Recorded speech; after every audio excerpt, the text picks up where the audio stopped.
गर्मी में गरीब बेटी की जादुई खास की एसी। ओह, कितनी गर्मी लग रही है।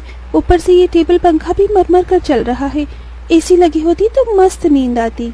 तभी पंखा चलते चलते जोरदार आवाज करके बंद हो जाता है, जिसकी आवाज से गरीब सत्यकाम का परिवार जाग जाता है। अजी, ये इतनी तेज आवाज कैसी थी? क्या मालूम चंदा, पर ऐसा लगा जैसे कुछ टूट गया। तभी भारती टेबल पंखे को देखती है। पिताजी, वो देखो, टेबल पंखा टूट गया। पंखा टूटा देखकर पूरा परिवार दुख जताने लगता है। हे भगवान, ये क्या, एक और परेशानी बढ़ा दी तूने हम गरीबों पर। ये टेबल पंखा ही तो इस गर्मी में हमारा इकलौता सहारा था। अब तो इस गर्मी में हम बेहाल हो जाएंगे।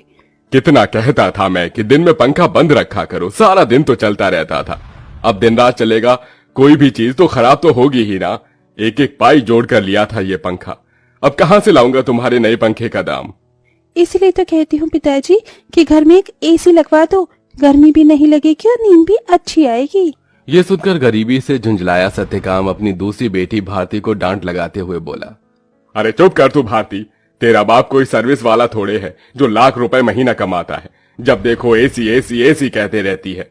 ये एसी सोफा सब अमीरों के घरों में होता है, हम गरीबों की औकात में नहीं है खरीदना। अजी, अब जाने भी तो बच्ची है। अब ही चलो सब सो जाओ। आस पड़ोस वाले भी इतनी रात में हम गरीबों के घर में से हल्ला गुल्ला होता सुनेंगे तो क्या कहेंगे। जैसे तैसे सब गर्मी में सो जाते हैं, लेकिन अपने गरीब माँ बाप बहन को गर्मी से बेहाल देखकर वो गरीब बेटी रात भर खुद सो भी नहीं पाई। अरे, सुबह हो गई, जल्दी से साफ सफाई कर लेती हूँ, फिर बाबा के लिए चाय भी बनानी है।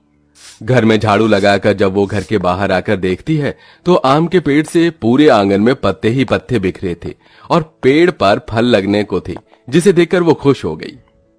अरे वाह, आम के पेड़ पर तो बेर लगने लगे हैं। अच्छा है, थोड़े दिन में आम पक जाएंगे। पिताजी को तो आम के साथ रोटी खाना कितना पसंद है। अगर उन्हें रोज अपनी मनपसंद की सब्जी या फिर मीठे आम मिल जाए तो वो पेट भरकर रोटी खाते हैं। लेकिन इस गरीबी में नमक रोटी और चटनी रोटी खाकर ही गुजारा करना पड़ रहा है। इस घर की बड़ी बेटी होते हुए भी मैं अपने गरीब माँ बाप के लिए कुछ भी नहीं कर पा रही हूँ। मेरे प्यारे आम के पेड़, मैं उनके लिए कुछ करना चाहती हूँ। खास करके भारती की ख्वाहिश है कि हम अपने घर में एसी लगवाएं। सबसे पहले मैं अपनी कमाई से अपने घर में एसी लगवाऊंगी। गीतू रोज ही अपने आंगन में लगे उस आम के पेड़ से अपना सुख दुख बांटती थी। वो पेड़ जैसे उसके परिवार का हिस्सा बन चुका था, क्योंकि गीतू ने 5 साल की उम्र में आम की गुठली बोई थी और हर दिन उसमें खाद पानी डालती, जिसे आज पेड़ इतना विशाल और फलदार था। पेड़ के नीचे हर कुछ दिनों में घास उगाती, जिसे गीतू जुगाड़ लगाकर कभी घास की चटाई तो कभी कालीन बुना करती थी। गीतू, मैं और तेरे पिताजी जमींदार के खेत पर जा रहे हैं काम करने। माँ, आप और पिताजी अपनी खेती खुद क्यों नहीं उगाते? वो जमींदार तो यही चाहता है कि हम गरीब लोग सारी जिंदगी उसकी गुलामी करें। तभी तो धूप में वो आपसे गधों की तरह काम करवाता है और सिर्फ 100 रुपए ही देता है पूरे दिन के। पिताजी, आप ही तो कहते हैं ना कि हम गरीब किसान मिट्टी से सोना उगाते हैं। हाँ बेटिया, लेकिन एक गरीब के लिए 2 रोटी कमाना रोज की कठिन चुनौती होती है, जिसे पार करना पड़ता है। सत्यकाम और चंदा चिलचिलाती कड़ी धूप और गर्मी में खेत पर आते हैं, जहां जमींदार ठाठ से कुर्सी पर बैठा था और नौकर छतरी लिए खड़ा था। ओहो, बाप रे बाप, कितनी गर्मी है, आग बरस रही है।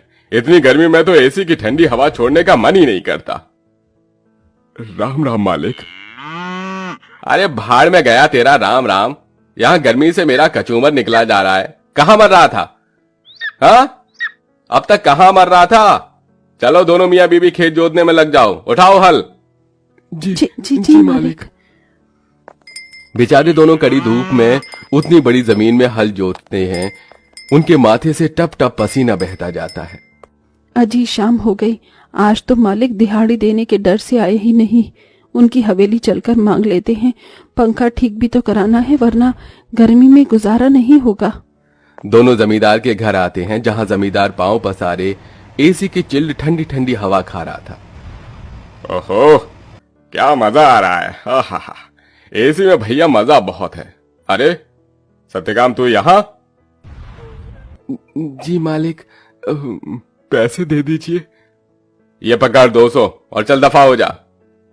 इसी तरह दिन गुजरते हैं। दोनों मियाँ बीवी जो भी कमा कर लाते अपनी गरीब बेटी के हाथों में रख देते, जिससे बहुत ही समझदारी से गीतू घर चलाती और उसमें से कुछ बचा भी लेती। 100, 200, 300, 350, 400, 410, 420, 30। कुल मिलाकर मेरे पास अभी तक ये 700-800 रुपए ही इकट्ठे हुए हैं। इतने में एसी कहाँ से आएगी? अगर मैं किश्त बंधवाकर भी एसी ले आऊं तो फिर मैं कैसे किश्त भरूंगी? तभी भारती अपनी गरीब बहन गीतू को परेशान देखकर बोली, दीदी, आजकल तो कबाड़ी वालों के पास भी अच्छी अच्छी चीज मिल जाती है। अमीर लोग तो नया खरीद लाते हैं और महंगी चीज भी बेच देते हैं। हाँ, ये ठीक रहेगा। मैं कबाड़ी में से कोई एसी उठा लाती हूँ।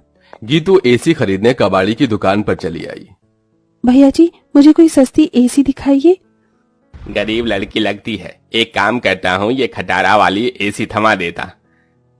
इसे क्या पता इसमें क्या डिफॉल्ट है। ये लो बहन जी, ये एकदम बढ़िया एसी है। ये चलती तो है ना? चलती नहीं, दौड़ती है। एकदम धूम मचा देगी ठंडी हवा की। 1000 रुपए की लगेगी। अब जल्दी से ले लो। लेकिन मेरे पास बस 800 ही हैं। चलेगा चलेगा, दे दो। गीतू खुशी से वो एसी घर लाकर सबको चलाकर दिखाती है। माँ, पिताजी देखो, आपकी गरीब बेटी एसी खरीद कर लाई है 800 में। अब हमें गर्मी में नहीं सोना पड़ेगा। मगर ये चल क्यों नहीं रही? 800 में कोई एसी देता है भला क्या? पैसे फंसा कर आई है जाकर। सब मुंह बनाकर सो जाते हैं और गीतू पेड़ के पास आकर रोने लगी। मेरे प्यारे आम के पेड़, वो कबाड़ी वाला मुझ गरीब के पैसे खा गया। ये एसी चल भी नहीं रही। मुश्किल से 1-1 रुपया इकट्ठा किया था। गीतू को रोते देखकर पेड़ बोलने लग जाता है। गीतू, तुम रो रही हो? रो मत, मैं तुम्हारी एसी को जादुई एसी बना देता हूँ। क्या सचमुच में ऐसा हो सकता है? तभी पेड़ जादू करता है और जमीन पर ढेर सारे घास उगाते हैं जो बहुत चमक रही थी। गीतू, इस जादुई घास को मैंने अपनी शक्ति से उगाया है। इसे एसी में लगा दो, ये एसी जादुई हो जाएगी। गीतू बिल्कुल वैसा ही करती है। तभी घास का एसी बनकर पूरा होते ही सुनहरी चमक से भरकर चल पड़ता है और पूरे घर को बर्फ के जितना ठंडा कर देता है। माँ, पिताजी, भारती देखो, एसी चलने लगी। पूरा गरीब परिवार घास के एसी को चलते देखकर चौंक जाते हैं। अरे देखो चंदा, हमारी बिटिया ने घास की एसी बनाई है। हाँ जी, लेकिन ये घास की एसी कैसे चल रही है? ये एसी कूलर तो बिजली से चलते हैं। तभी जादुई घास एसी के आंख कान मुंह बन जाता है। एसी इठलाकर बोला, क्योंकि मैं जादुई घास का एसी जो हूँ। ये लो, जी भर के खूब ठंडी हवा खाओ। अरे वाह दीदी, क्या धांसू एसी बनाई है। हम गरीबों जैसे घास की एसी है। एसी तो बड़े बड़े अमीरों के घर में भी नहीं होगी। अब हम गर्मी में एसी की ठंडी हवा में सोएंगे। तभी चंदा रोते हुए बोली, बिटिया, अगर दिन भर इस एसी की ठंडक में ही सोते रहेंगे तो कमाएगा कौन? बगैर खून पसीना बहाए पैसे थोड़ी मिलता है। ये कहते हुए चंदा रोने लगती है। तभी जादुई घास एसी में से ठंडी हवा के साथ नोट बरसने लगते हैं। लूट लो, जितने चाहिए लूट लो। देख क्या रही हो?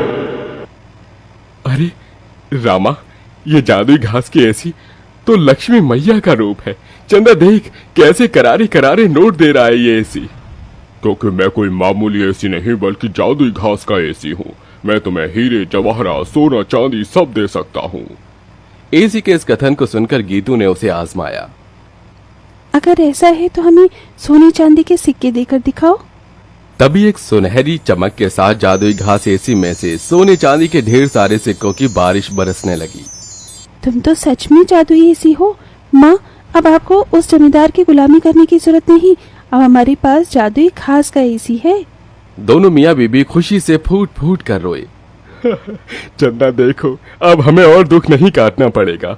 ना किसी की ये गालियां खाकर गुलामी करनी होगी। ये जादुई घास की एसी हमें बंधुआई से छुटकारा दिलाने आई है हमारे घर। जाओ सत्यकाम, इन सिक्कों से कर्ज चुका दो।